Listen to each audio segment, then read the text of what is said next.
Namaste dosto. Welcome all viewers to your very own military history channel. I'm excited to have you here as we dive into some of the most remarkable moments of our history. Today, we are starting with Chapter 18, the Recapture of Dras and Kargil, a topic that's not just inspiring but also important for anyone looking to understand military tactics and history. Dosto, for those of you who might be feeling a bit overwhelmed because you haven't started your military preparation yet, don't worry at all. You're in the right place. Just hit that subscribe button and go through our videos one step at a time. We've designed everything to be sequential and beginner-friendly. Whether it's through graphs, charts, or simple explanations, we've got your back. We understand that military history can feel complicated sometimes, but our team has worked hard to break it down into bite-sized, easy-to-understand lessons. And alongside this series, we've also added something extra for you. Our team has uploaded current affairs for January. And yes, we've even simplified the budget discussions so you can easily understand what's happening in the economic world. So, dosto, don't forget to check out those videos too because everything connects when you're building your knowledge. Now, without further delay, let's dive into today's exciting topic, the recapture of Dras and Kargil. Dosto, the recapture of Dras and Kargil part is a crucial topic, and to fully grasp it, I recommend that you look at the map and visualize the key locations as we go through the discussion. Trust me, connecting the strategy to the map will make everything much clearer. Let's start with why Dras and Kargil was so important. Recapturing these areas wasn't just about taking back territory, it was about securing Ladakh and protecting the vital region of Leh, which was at risk. If Leh had fallen, the situation in the entire northern front could have taken a dangerous turn. Enemy seizure. Now, here's what escalated the crisis. In May 1948, raiders backed by Pakistan captured Dras and Kargil, forcing Indian troops to withdraw to Zoji Pass. This pass was one of the last defensive lines before the enemy could push further into Leh. The withdrawal wasn't easy, and it signaled that India needed to reorganize quickly to launch a counteroffensive. Critical threats. By this time, multiple areas were under severe threat. The Sindh Valley could have been an entry point for further enemy advancement. Leh, the heart of Ladakh, was hanging by a thread. The northern front overall was in a precarious situation. Adding to this, Skardu fell on 14th August 1948 after a long and difficult siege, further limiting India's defensive positions. Key leadership. But here's the turning point. Leadership. General K.S. Thimaiya, leading the 161 Infantry Brigade, stepped up and organized the counterattack. His decisive moves, clear strategy, and ability to coordinate resources were critical to the mission's success. Challenges on the ground. The campaign wasn't without its challenges. Limited resources. The troops were stretched thin in both manpower and equipment. Logistical difficulties. Moving supplies through mountainous terrain like Zoji was an uphill battle, literally. Multi-front pressure. The enemy wasn't just attacking from one side. Multiple fronts meant constant adjustments to strategy. Dosto, take another moment to review the map and see how all of these events played out geographically. Once you understand the terrain, you'll see why every move was critical. Moving next, we will understand about geography and strategic challenges. This section is all about understanding Zoji Pass and its surrounding terrain. And let me tell you, this was no ordinary landscape. The strategic significance and the challenges that came with it were key to the success of the mission. Let's break it down step by step with the help of a chart. Dosto, take a moment to pause the video, draw this on your notepad using a pen or pencil, and you'll understand it better. Once you understand this, revision before exams will be a piece of cake. Let's begin. 1. Zoji Pass, 11,575 feet. This pass wasn't just any route, it was a narrow, snow-covered defile that connected the Sindh Valley in Kashmir to the Dras Valley. At such a high altitude, moving troops, vehicles, and artillery wasn't easy. But this pass was crucial because losing it would have left Dras and Kargil completely exposed. 2. The northern terrain, Bot Kulagali, 14,764 feet. To the north of Zoji, you had Bot Kulagali, sitting at a staggering 14,764 feet. Now, technically, this could have provided a potential flanking route, but due to its altitude and the dangerous, treacherous terrain, it was almost impossible. Troops couldn't rely on this route, making Zoji the only viable path. 3. The southern terrain, Bobing Pass and the Suru Valley. To the south, the Bobing Pass was the nearest crossing point. But here's the issue. It was over 80 kilometers away, leading to the Suru Valley and eventually Kargil. This distance and the terrain complexity meant that Indian forces had limited flexibility in terms of alternative routes. 4. Key obstacle: the track from Zoji to Dras. Now comes the most critical challenge: the track from Zoji to Dras. This wasn't just any road, it was a narrow, steep-sided ravine, making it the perfect spot for enemy ambushes from the surrounding heights. Imagine moving through this tight space while being exposed to sniper fire or shelling from above. This obstacle required meticulous planning and coordination. Dosto, pause the video here and finish your chart. Once you draw it, it'll be much easier to see how all these areas fit together and why the battle at Zoji was so difficult but so important. Now that we've covered the geography, we're ready to understand the enemy strength and the tactical challenges posed by their positions. The Gilgit Scouts and Allied raiders had established strong fortifications at key points, particularly at Gumri and Machoi, both of which played a critical role in dominating the approaches to Dras and Kargil. These locations, combined with the rugged terrain, gave the enemy a natural advantage in delaying or resisting an Indian advance. Their estimated strength was deceptive. On paper, they had around 100 men stationed in Suru village and a platoon of Chitralis at Sanku. While this might sound like a light defensive force, what made them dangerous was their excellent use of natural defenses.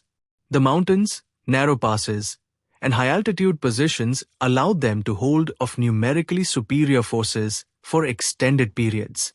Understanding this dynamic sets the stage for appreciating the strategy that General Thimaiya employed to neutralize these positions and regain control over critical routes.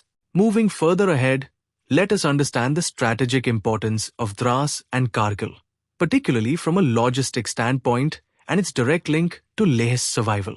To simplify this, grab your pen and create a quick chart highlighting the key points as we discuss them. This will help you visualize the connections clearly and make it easier for revision. 1. Logistics and Leh's survival. The entire survival of Leh during the conflict hinged on reopening the Zoji-Kargil-Leh route. The reason was simple: air supplies were insufficient to sustain the region's needs, and reliance solely on air transport during prolonged conflict or harsh winters wasn't practical. The Manali route, though it could potentially serve as an alternative, was untested, time-consuming, and less reliable under the urgent circumstances. 2. The role of Kargil in ensuring Leh's security. Recapturing Kargil wasn't just about regaining lost ground. It had a strategic, time-sensitive purpose. Securing Kargil would allow Indian forces to stockpile the town with essential supplies before the onset of winter, when mountain passes could become inaccessible. Once stocked, Kargil would act as a buffer protecting the route to Leh, ensuring continuous supply lines and long-term security. With this understanding, it's clear that Dras and Kargil weren't just tactical objectives, they were lifelines for Leh's defense and survival. This is why their recapture was so critical in ensuring that India maintained control over the northern frontier. Continuing under the strategic importance of Dras and Kargil, let's now discuss the political considerations and the symbolic weight this region carried during the conflict. The raider control over Kargil and Leh wasn't just a tactical challenge. It presented a significant symbolic and psychological threat to the region. One key concern was the vulnerability of the Buddhist monasteries of Ladakh, which held immense cultural, religious, and political importance. If these monasteries were damaged or destroyed, the consequences would have gone beyond military setbacks. Their destruction could have led to a major blow to regional morale, affecting the local population's support for the Indian forces. Additionally, the loss of these spiritual centers would have created long-term geopolitical instability, potentially straining India's relationship with the local communities and giving the enemy an upper hand in the psychological domain of the conflict. Securing Dras and Kargil, therefore, wasn't only about territorial gains, it was about safeguarding cultural heritage and maintaining the loyalty of the local population, which was critical for India's control over Ladakh. Moving ahead with the next topic in this chapter, early plans and challenges, we'll first explore the section on initial directives. Let's break down the key events using a timeline chart so you can easily understand how the planning evolved and why some of the initial strategies faced setbacks. Timeline chart, initial directives. 4th June 1948. Major General Thimaiya was formally tasked with the mission of planning the recapture of Dras, Kargil, and Skardu. This was no small task, given the enemy's entrenched positions and the complex terrain involved. 20th June 1948. Thimaiya submitted the plan for what was called Operation Snipe, which outlined a multi-phase approach. Phase 1. The first priority was recapturing Dras, which was accomplished successfully on 29 June.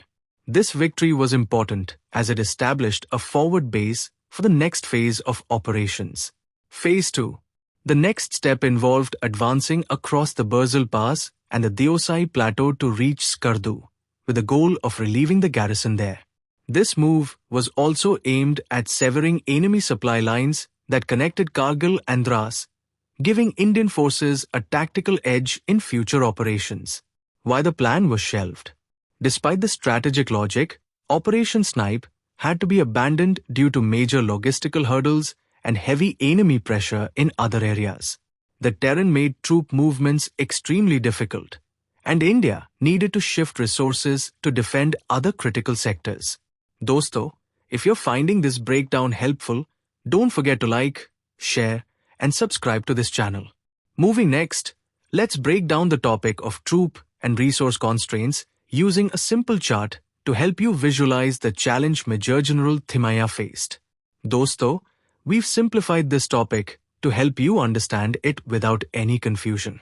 Once you see the numbers and their deployment areas, the complexity will become much clearer. Let's dive in. By July 1948, Major General Thimaiya's forces were stretched thin due to the sheer scale of the conflict and the multi-front pressure across different sectors. The total requirement to stabilize all sectors was estimated at 21 battalions, but only 17 Indian Army battalions and 1 State Forces battalion were available. This shortage of troops created a critical challenge, especially for offensive operations. The key troop deployments highlighted the imbalance. In the Uri Chakoti sector, 10 battalions were deployed to maintain defensive positions and carry out limited offensives. Meanwhile, 7 battalions were assigned to the Tithwal and Goras sectors, which were crucial for securing forward positions and controlling enemy movement. The most significant challenge lay at Zoji, where only 1 battalion, 1 Patiala regiment, was tasked with defending the pass and securing vital supply lines. Given the rugged terrain and strategic importance of the location, this limited deployment left little room for large-scale action. Thimaiya relied on interior lines of communication to maximize his operational flexibility. This allowed him to shift troops quickly and respond to crises across the sectors. However, the lack of reserve forces posed a major obstacle. Without dedicated reserves, launching a major counteroffensive would require diverting troops from other sectors, which could weaken defensive positions elsewhere. Despite these constraints, Thimaiya's skillful use of available resources played a key role in India's success. His ability to maintain communication and shift forces efficiently ensured that critical sectors remained stable while preparing for future offensives. With the fall of Skardu on 14 August 1948, the focus of the Indian Army shifted entirely to Operation Duck, a well-coordinated and daring plan aimed at recapturing Dras and Kargil. This operation was designed to outmaneuver enemy defenses and force them to retreat from key positions at Zoji, Gumri, and Machoi. Outline of the plan. The primary objective of Operation Duck was to outflank enemy defenses at Zoji and create conditions that would compel their withdrawal from critical positions at Gumri and Machoi. This would not only reopen supply routes, but also give Indian forces a tactical advantage to control the Dras-Kargil corridor. Forces involved. 1 Patiala Regiment.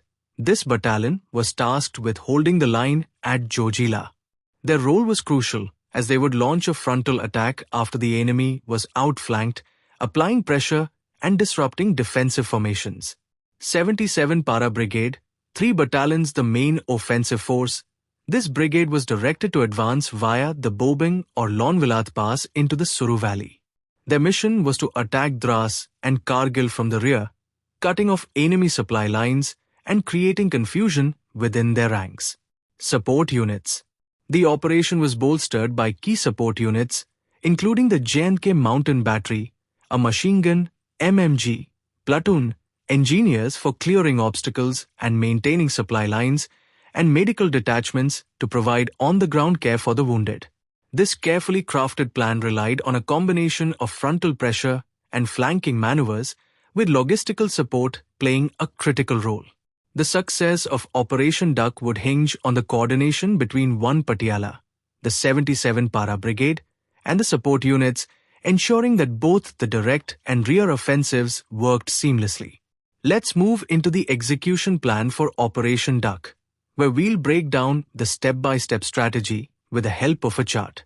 Dosto, visualize the movements on the map as we go through each phase. This will help you understand how the coordination of different units led to the successful recapture of Dras and Kargil. Phase 1. Troops march northeast from Khanbal, crossing the Himalayan range through either the Bobing Pass or Lonvilat Pass into the Suru Valley. The terrain here was rugged and difficult, requiring precise coordination to avoid delays and ambushes. Phase 2. Split Force Strategy. 1 battalion was tasked with advancing over the Lasar La Pass to capture Dras by flanking the enemy positions from the rear. The remaining battalions would continue down the Suru Valley, targeting Kargil, where they would disrupt enemy defenses and cut off their access to key supply routes.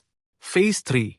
Once Dras was under control, 1 Patiala Regiment would advance from Zoji in a frontal attack. They would link up with the outflanking force at Dras, consolidating Indian control over the area and forcing the remaining enemy troops into full retreat.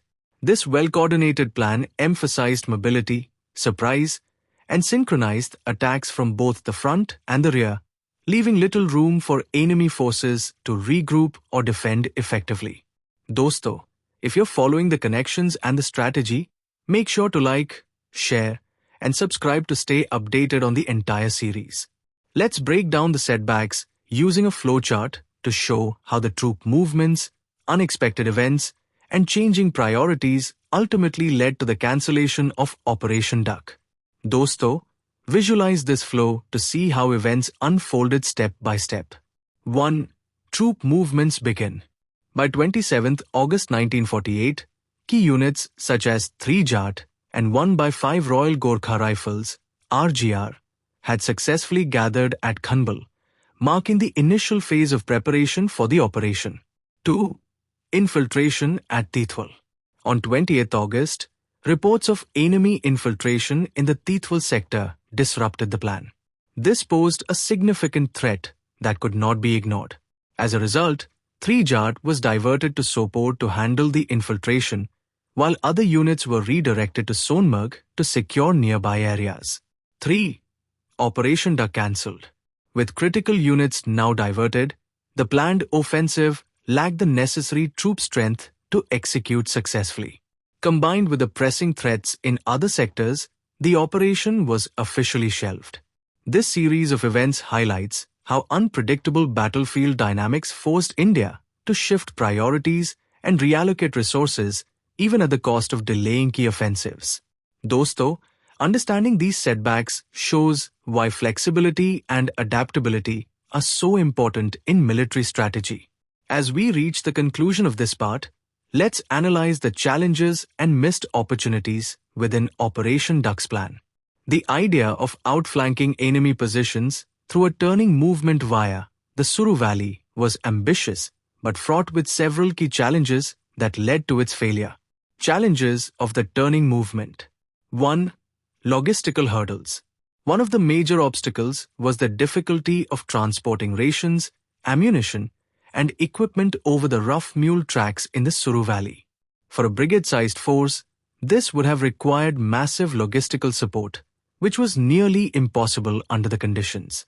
The slow pace of movement caused by difficult terrain would have forfeited the element of surprise, giving the enemy time to reinforce their defenses.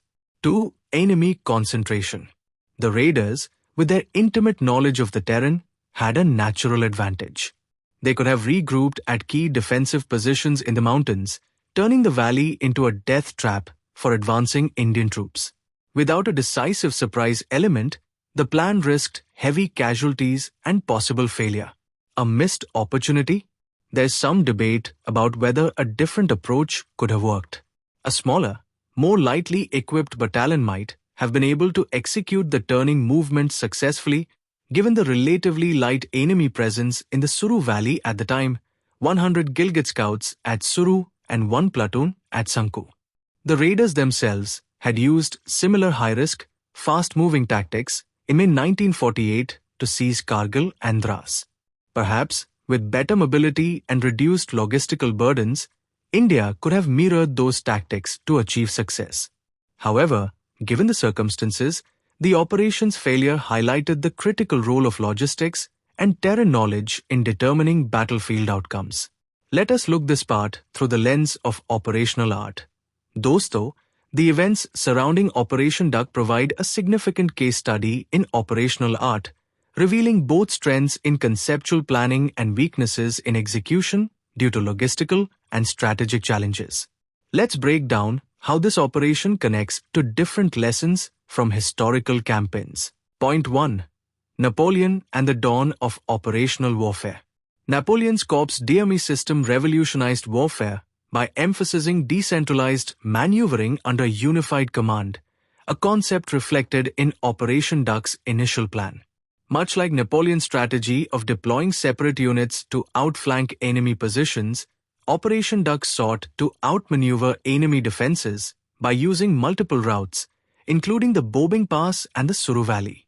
However, when Napoleon excelled in rapid movement and effective logistical coordination, Operation Duck fell short due to India's logistical limitations and stretched supply lines. This highlights a critical gap between strategic intent and actual execution, showing the importance of ensuring that ambitious plans are supported by adequate logistical capacity. Point 2. Operational Art and Britain, 1909 to 2009. The British approach to operational art evolved through lessons learned in colonial campaigns, where they often faced terrain-based challenges, as seen in their mountain campaigns in Afghanistan. These campaigns emphasized flexible logistics and decentralized command structures to adapt to difficult environments. The logistical issues faced during Operation Duck, particularly the supply chain failures over rough terrain, mirror the types of challenges Britain encountered and eventually adapted to. India's failure to synchronize logistics with operational objectives echoes Britain's early lessons, underscoring the need to plan supply routes as rigorously as tactical maneuvers. Britain's eventual mastery of logistics after multiple failures highlights a key lesson that India could have applied. Point 3. The rise and fall of Israeli operational art, 1948 to 2008. Israel's military success has often relied on bold flanking maneuvers and quick, decisive advances, concepts that were embedded in Operation Duck's design but poorly executed due to insufficient preparation. The comparison to Israel's success in the Six-Day War is particularly instructive.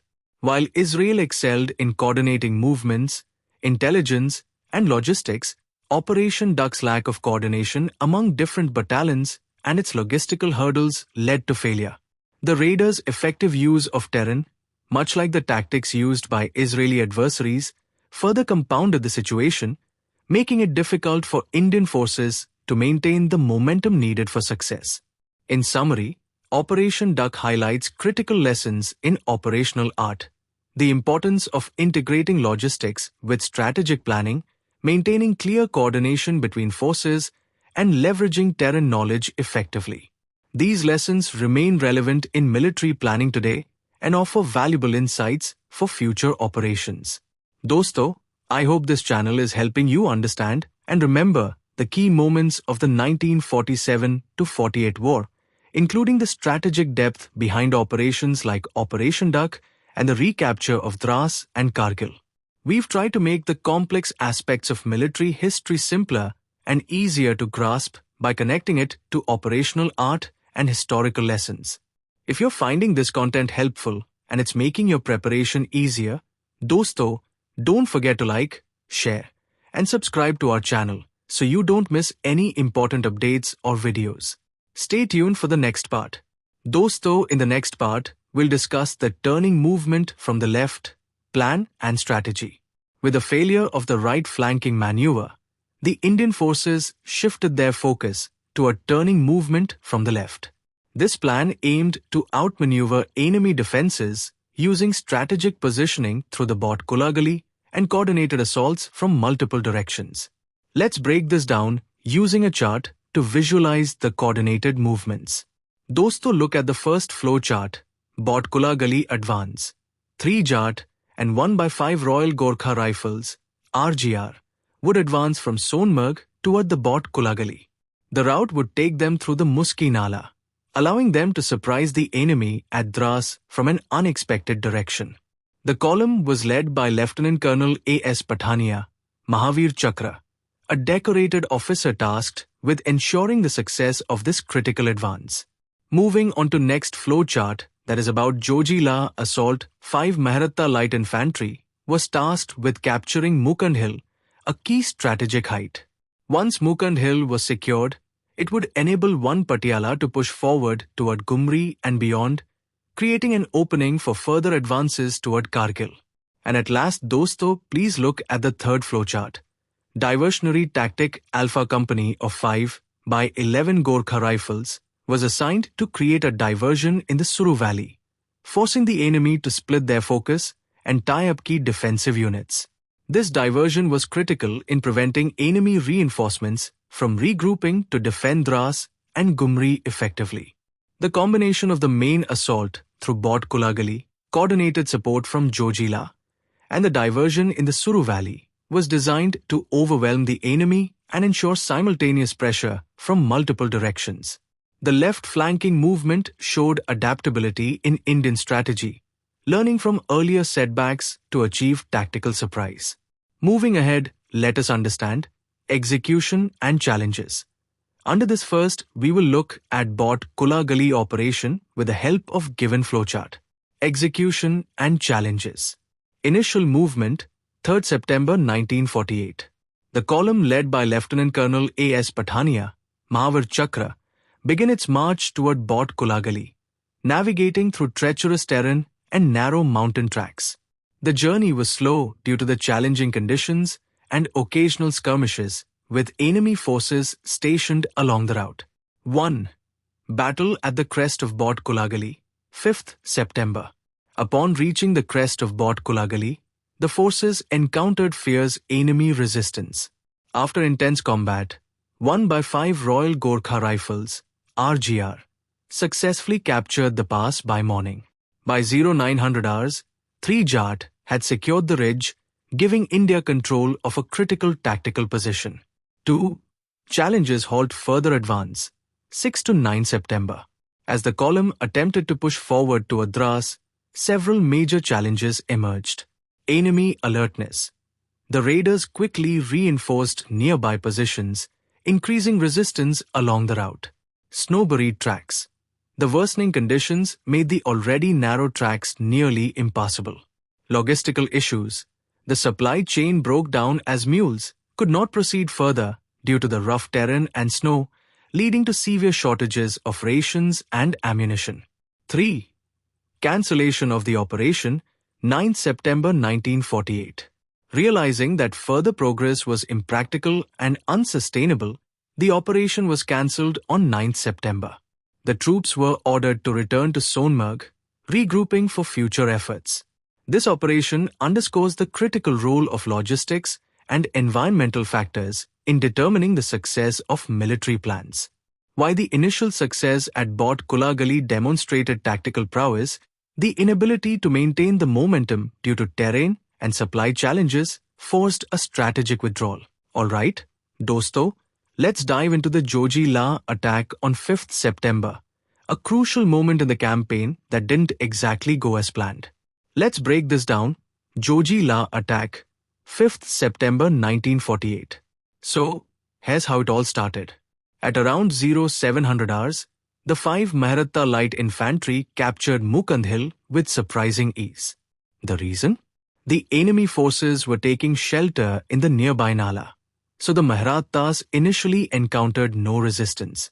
You think that's a good sign, right? Well, here's where things start to go sideways. The counter-attack hits hard. By 1000 hours, just when the Maharattas thought they had things under control, the enemy made their move. The raiders launched a fierce counter-attack from Chabutra Hill and the lower slopes of Mukand Hill. Dosto, this was unexpected, and it caught the Maharattas completely by surprise. The enemy's knowledge of the terrain gave them the perfect opportunity to strike back hard. The Maharattas were unprepared. Now, here's the key issue. The Maharattas were not properly prepared for defensive operations. The initial success of capturing Mukand Hill had given them a false sense of security, and they didn't anticipate such a swift and coordinated counterattack. As a result, they were forced to withdraw after suffering 6 casualties. This was a setback, but it highlighted one of the critical challenges Indian forces were facing throughout the operation, maintaining control after initial gains. Lesson learned. Dosto, this event serves as a classic example of why securing captured positions is just as important as seizing them. The terrain and enemy tactics had a major role to play in the setback, but it also emphasized the need for better defensive preparations in future assaults. As we move ahead, let's talk about the Suru Valley diversion, a key tactic designed to draw enemy attention away from the main offensive. Initially, it seemed like this move would work, but logistical and enemy reinforcement issues soon changed the game. Here's what happened. On 6th September, the 511's Gorkha rifles successfully crossed the Himalayan range and entered the Suru Valley. The good news? No resistance was encountered at first. Things seemed to be going smoothly, and the Gorkhas advanced without major obstacles. But by the very next day, patrols reported something alarming. They discovered around 60 well-entrenched raiders at Suru. These weren't ordinary positions. The raiders had chosen defensive positions that made it difficult for an advancing force to dislodge them. And it didn't stop there. As the days passed, reinforcements began arriving from Kargil, increasing the raiders' numbers. By the time the situation escalated, there were around 400 enemy combatants entrenched and ready for battle. Here's where things took a turn for the worse. The 511's Gorkha rifles had no logistical support to sustain a prolonged engagement. Without sufficient supplies of ammunition, food, and medical aid, continuing the offensive wasn't possible. This highlights the recurring issue faced throughout Operation Duck, the lack of synchronized logistics with combat plans. Realizing the impracticality of sustaining the advance, the Gorkhas were ordered to withdraw on 13 September. Although the diversion had limited success in briefly tying up enemy forces, the growing strength of the raiders and logistical challenges forced the Indian forces to abandon this leg of the operation. This setback underscores the importance of adequate supply chains and better coordination when launching multi-pronged operations. While the diversion initially worked, the lack of logistics integration and the enemy's ability to quickly reinforce their positions revealed vulnerabilities in the plan. As we reach the conclusion of this phase, it's important to understand the outcome and key reasons behind the failure. All three components of the operation, the left flanking maneuver, Bot Kulagali, the Zoji La assault, and the Suru Valley diversion, ultimately failed to achieve their objectives. The defenses at Zoji La and the surrounding sectors proved to be more resilient than anticipated. Despite the initial success in capturing positions like Mukand Hill and Bot Kulagali, the lack of coordination, logistical constraints, and enemy reinforcements prevented the Indian forces from maintaining control or pushing forward. The 77 Para Brigades' plan to outflank the enemy by advancing through the Suru Valley could not be executed as planned. The Gorkhas were forced to withdraw due to logistical shortages and the unexpected increase in enemy strength at Suru, leaving this flank exposed and failing to create the necessary diversion. The overall goal of recapturing Dras and Kargil was not met during this initial phase. The 77 Para Brigade's first attempt to secure these areas ended in failure, with the enemy's strongholds remaining intact and unbroken.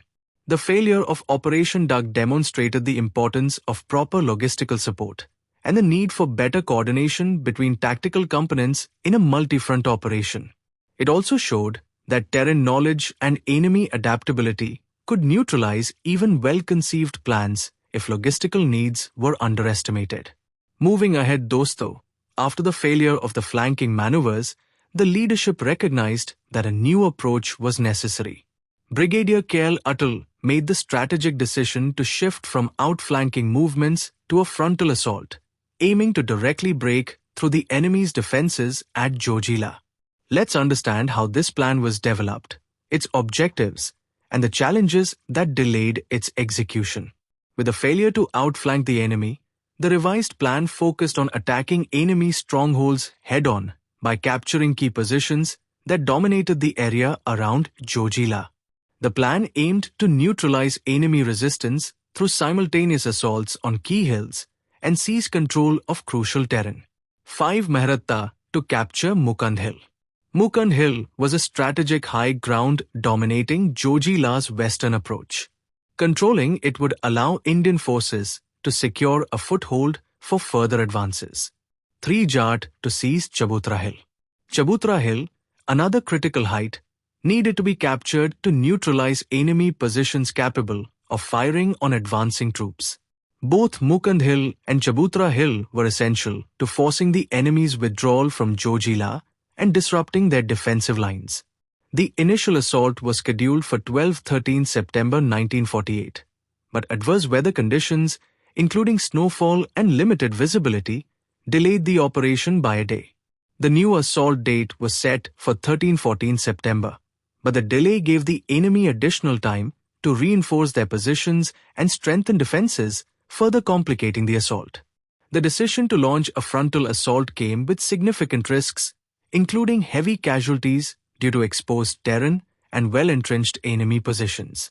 However, the lack of success in previous maneuvers left no alternative but to face the enemy head-on. Dosto, moving ahead, here's what happened. The 5 Maratta light infantry launched their attack on Mukand Hill, but they made a critical mistake.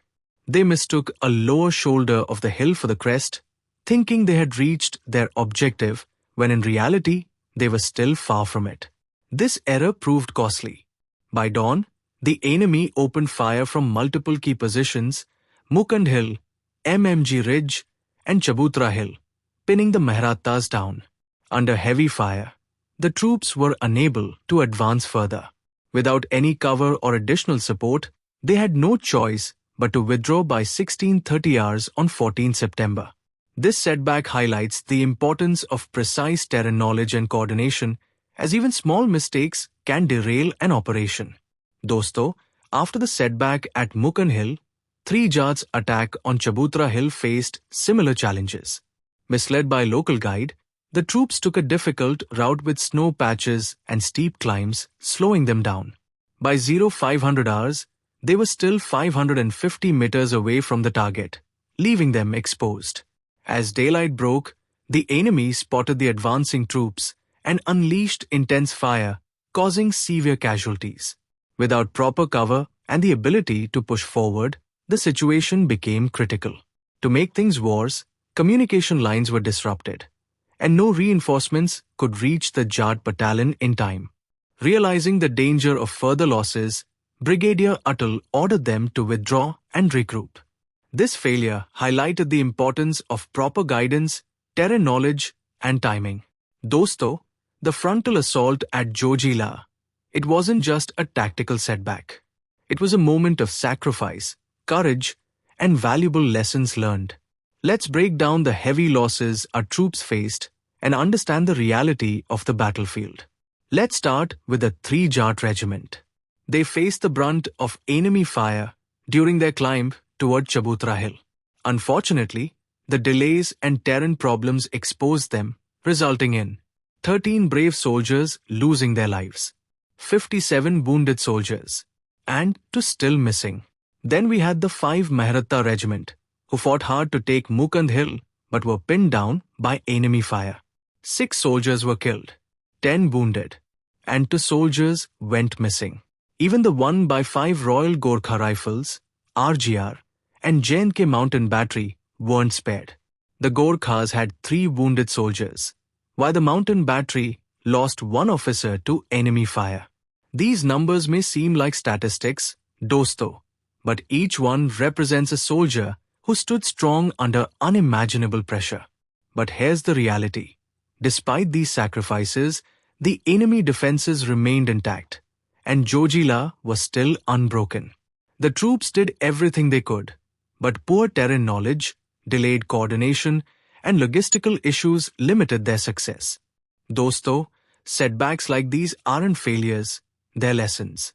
Lessons that would soon help our forces regroup, rethink their strategy, and deliver a decisive breakthrough. Dosto, after the heavy losses and failed infantry assaults, a bold decision was made. The situation was desperate, and something drastic had to be done. That's when the idea came up: use tanks. This wasn't your regular tank deployment, dosto.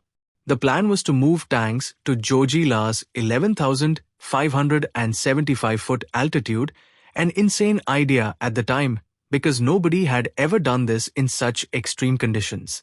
But desperate times call for bold moves. The operation was codenamed Operation Sparrow, and its goal was simple: break through the enemy's defenses where the infantry had failed. It was a risky move, but it was the kind of risk that could change the outcome of the battle. Dosto, after the heavy casualties and failed frontal assault, things were looking desperate. Infantry alone couldn't break through the enemy's defenses at Zojila. The question was, what's next? How do we turn the tide? Dosto, things were bad. The enemy had the upper hand, and our infantry was stuck, unable to break through at Zojila Pass. Now, this place isn't your average battleground. It's a brutal, freezing mountain pass, sitting at 11,575 feet above sea level. So, what do you do when things get this bad? You take a crazy risk. And that's exactly what happened. Someone came up with this insane idea. Why don't we take tanks up there? Let me repeat that. Tanks. Yeah, those heavy war machines that no one thought could even work in such extreme conditions. It had never been done before. But guess what? The situation was so desperate that they said, let's do it. They called this mission Operation Sparrow, and the goal was simple: break through the enemy's defenses where soldiers couldn't. If it worked, it would be a game changer. And trust me, what happened next was nothing short of epic. Okay, so the plan was crazy, but the real challenge was making it actually happen. How do you get tanks, those giant, heavy machines, to climb a freezing mountain pass at 11,575 feet? Simple answer: you don't, unless you have some genius-level engineers. And that's exactly what the Indian Army had. These guys worked day and night, battling extreme cold and rough terrain. By 15th October, they had turned that impossible mountain track into a path strong enough for tanks to move on. But wait, there's more. They reinforced the bridges so they wouldn't collapse under the weight of the tanks. And in a next-level move, They even removed the tank turrets to make them lighter and easier to transport without drawing attention. Smart, right? This wasn't just engineering. It was an all-out innovation in the middle of a war. With everything in place, the tanks were locked, loaded, and ready to strike. Operation Sparrow was about to change the game. With the tanks ready to roll and the terrain prepped, it was time to get down to business. This wasn't just some random push, it was a well-planned, well-coordinated assault designed to crush enemy defenses. Armored units. Leading the charge was the 7th Cavalry, commanded by the fearless Lieutenant Colonel Rajinder Singh. These guys were the tip of the spear, and their mission was simple: smash through enemy strongholds and clear the way for our troops. The tanks weren't just there for show, they had a job to do. They would target key enemy positions, including Mukand Hill, Chabutra Hill, MMG Ridge, and North Hill. These spots were critical, acting as defensive strongpoints for the enemy. The plan was for the tanks to neutralize these positions with their sheer firepower, making it easier for the rest of the forces to move in and take control.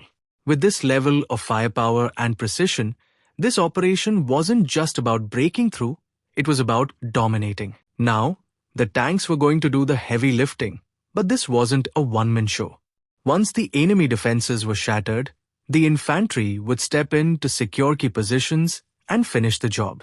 First up, 1/5th Royal Gurkha Rifles, RGR.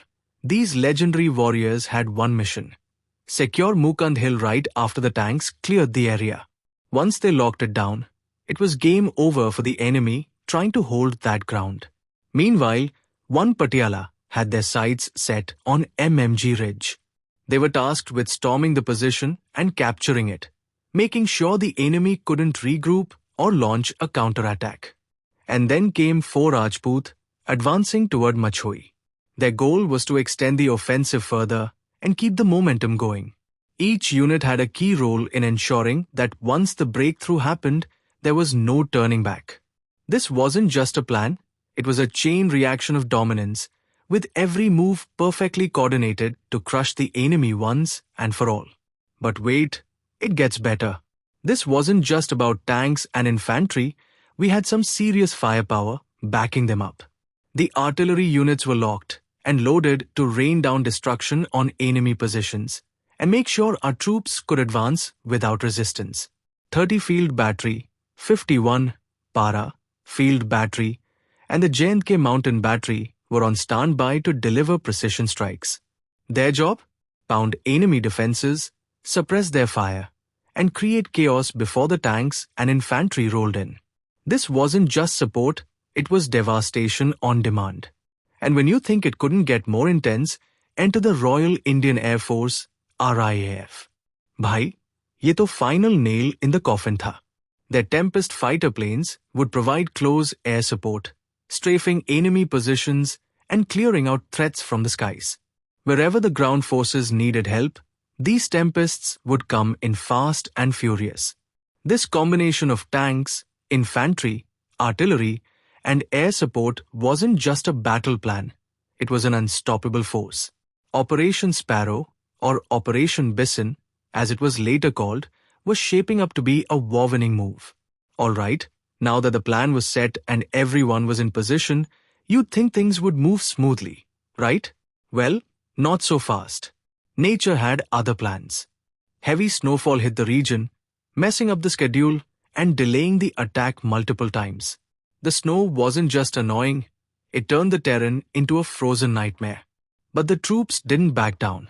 They waited it out, and finally, after days of frustration, the green light was given. D-Day was set for 1st November 1948. At 10:30 a.m., it began.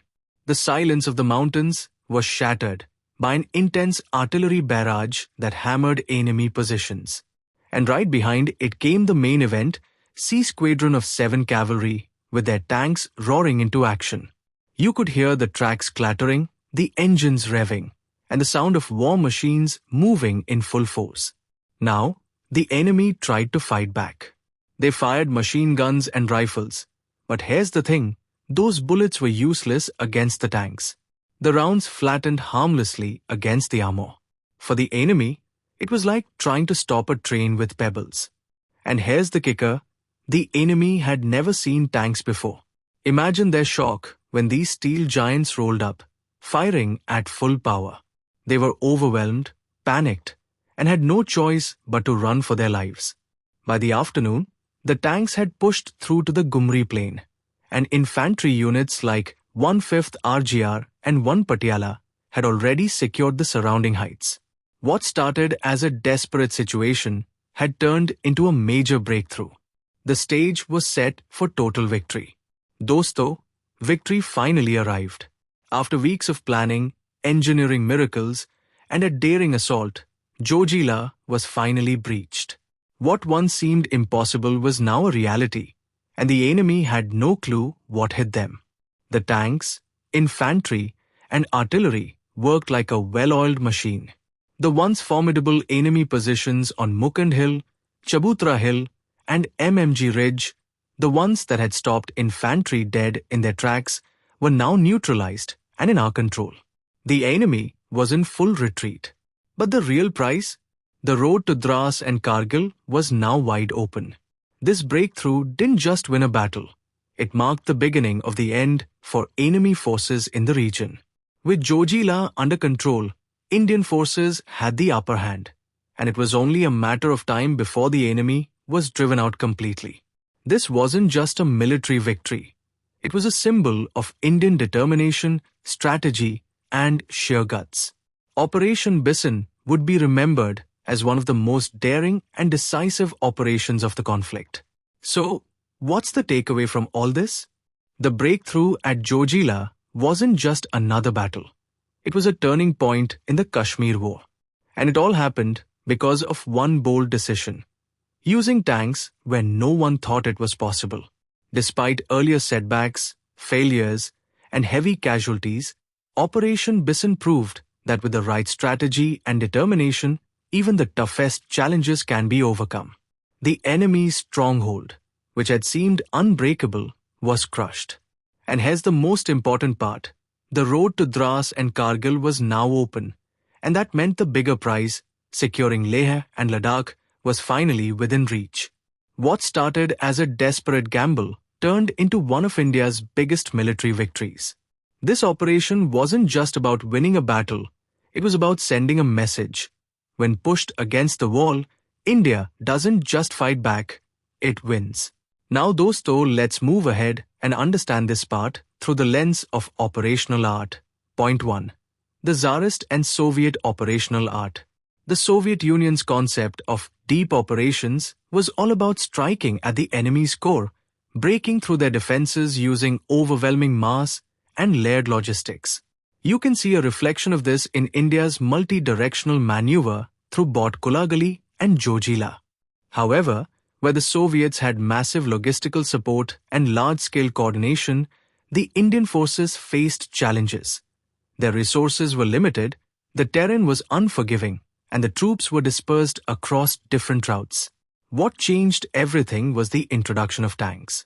Like Soviet shock tactics during World War II, these tanks acted as a breakthrough force, smashing through Zoji and forcing the enemy to retreat, much like Soviet encirclement victories. Point 2. Operational art and Britain.